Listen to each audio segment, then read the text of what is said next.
Magandang araw sa inyo, mga kapadyak, mga kapatid, mga kapidal, at kung ano-ano pa.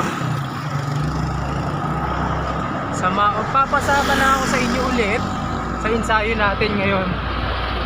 I-share ko na sa inyo kung paano at anong epekto nito. Yung epekto nito, pwede siyang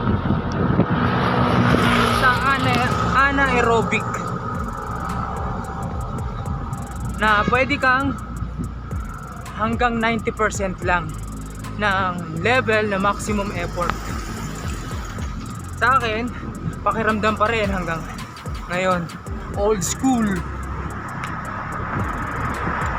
na minuto na effort 90%, tapos 4 na minuto na effort 50%.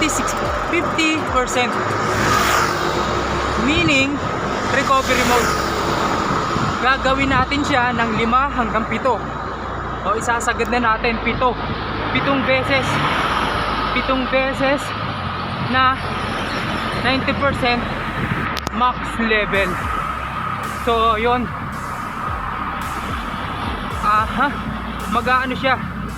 Ang pinaka-epekto niya sa atin, yung capacity niya, yung may effort, yung mga maiksing matulin na effort, sobrang tulin, ma-adapt mo siya or makapag recover ka na mas mabilis.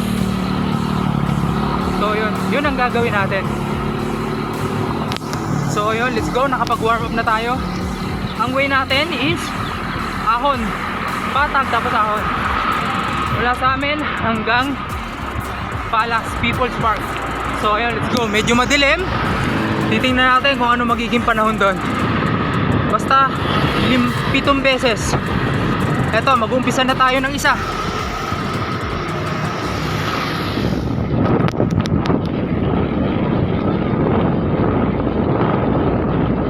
Ito ang effort natin. Effort speed. Although hindi ko magagawang mag-video ng ganito. Matulin ha.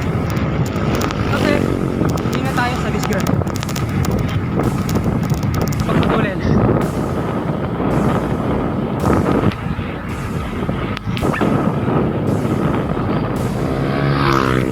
Tapos na yung unang 4 na minuto natin. 6 na lang. Yan ang itsura natin. Maganda yung panahon. Wala yung bagyo at nakalayo na. Salamat sa Diyos. Naway makarecover ka agad yung mga nasalanta. So ayun, eto na tayo. All the way through. Second, done. Second effort, 4 minutes, done. Recovery mode tayo. Easy mode. Tubig, recover, inhale, exhale. 4 minutes din. So yun, very pagi ang aakyatin natin. Second,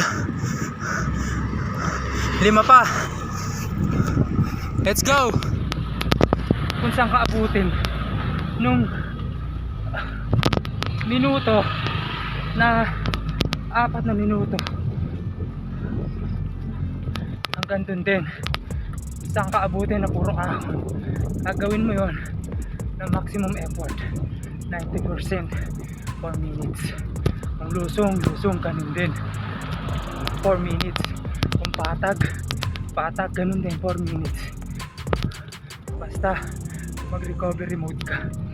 So, nasa pangatlo na tayo. Dito tayo inaabot ng pangatlo na recovery. Doon tayo, patok-tok na tayo, inabutan ng last 15 seconds ng effort. 15 seconds, malapit na sa tuktok. Grabe, pang-4 na yun. Pang-4 na effort, recovery mode na tayo. Eto.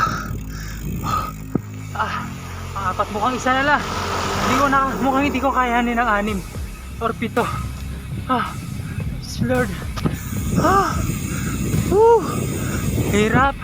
Hirap ng lolo. Hirap na lolo mo samantalang 20 years ago. Grabe. 15 to 20 years ago. Oh, buti na lang maganda yung panahon, hindi masyado mainit, makulimlim.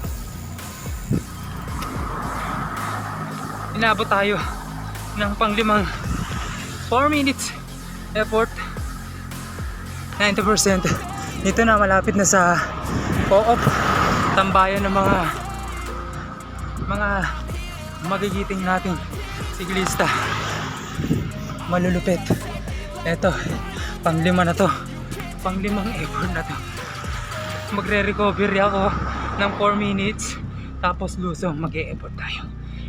Yung pang-anim.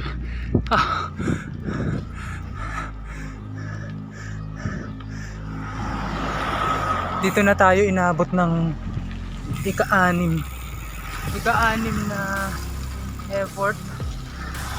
Ito na. Recovery mode na tayo. Easy ride hanggang pauwi na. Easy ride.